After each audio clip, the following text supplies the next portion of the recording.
I found them in her purse. I poked holes in them, since we never needed them. My revenge was brutal. It started with a discovery so small, so ordinary, that at first glance you wouldn't think it could destroy a marriage. But when I opened my wife's purse that night, looking for some loose change, I saw something that didn't belong.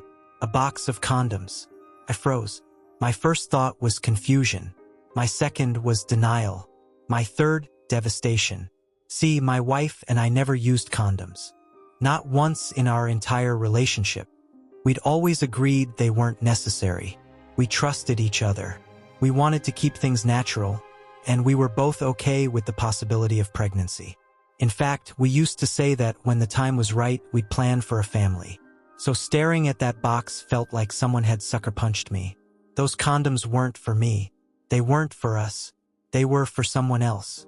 I sat on the edge of our bed, my hands trembling, my mind racing with images I didn't want to see. And then, almost without thinking, I opened the box, pulled out the foil packets, and with a sewing needle from our drawer, I poked holes in each one. Slow, methodical, like it was the only way to regain even a shred of control over a situation that was already slipping through my fingers. God, how could she? I thought as I worked. How could she betray everything we built? The next morning, she was rushing around like nothing was wrong. She stuffed things into her purse, including that box, and gave me a quick smile.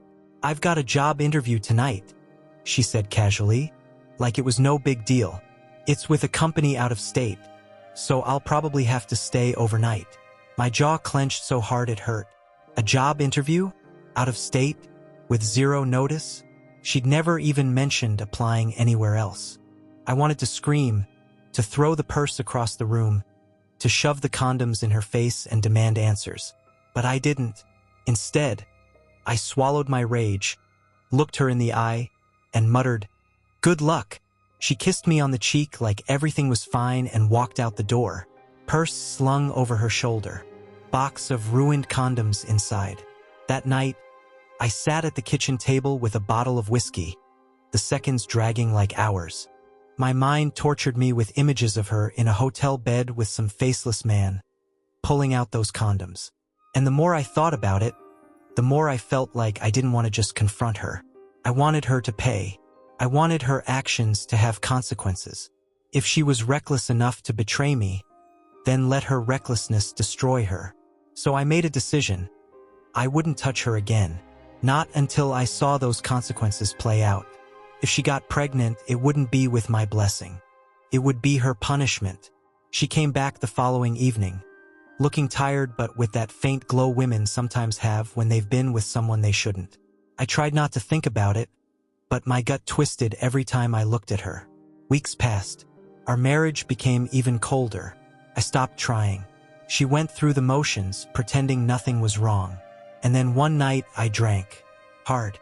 I sat in the kitchen, finishing off half a bottle until my vision blurred and my legs barely worked. I stumbled into bed, just wanting to pass out and forget my life. That's when she slid next to me, her hands on my chest, her lips against my neck. I barely remember what happened. Flashes, skin, her whispering in my ear, and then blackness. The next morning, I woke up with the worst hangover of my life. The sheets twisted around me like evidence of something I hadn't consented to, hadn't even chosen. I pushed it out of my mind. I didn't want to think about it. 2 weeks later, she walked into the living room holding a pregnancy test. Positive. She was smiling. "Congratulations, Daddy," she said, her voice light. "You don't remember? You were so drunk. But we did it." My stomach dropped. My hands went cold, because I remembered enough to know I wasn't really there that night. I wasn't present, and deep down I knew she'd been with someone else. So whose baby was this? Mine? Or his? Those 9 months nearly killed me. Every time she showed me ultrasound pictures, every time she talked about baby names, every time she put my hand on her belly to feel a kick, my insides twisted. I wanted to be happy, but I couldn't. Instead, I counted down the days. Not to the due date, to the DNA test. She never suspected. She thought my coldness was just stress. She didn't know that every smile I gave her was forced. that every "I love you" tasted like poison in my mouth. And then the baby came. A boy, tiny, red-faced, crying. She was glowing, tears running down her cheeks as she whispered, "Look, he has your eyes."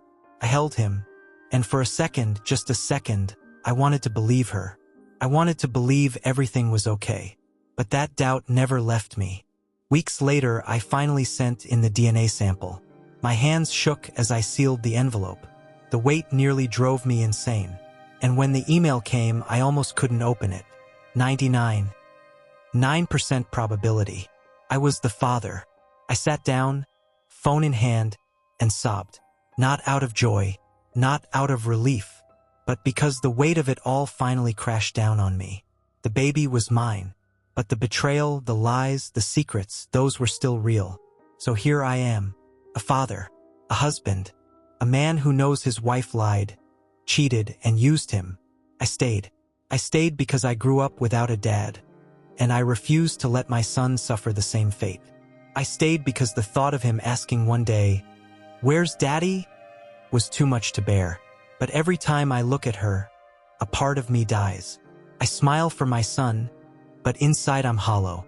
So tell me, internet strangers, did I make the right choice? Or did I just chain myself to a woman who never really loved me?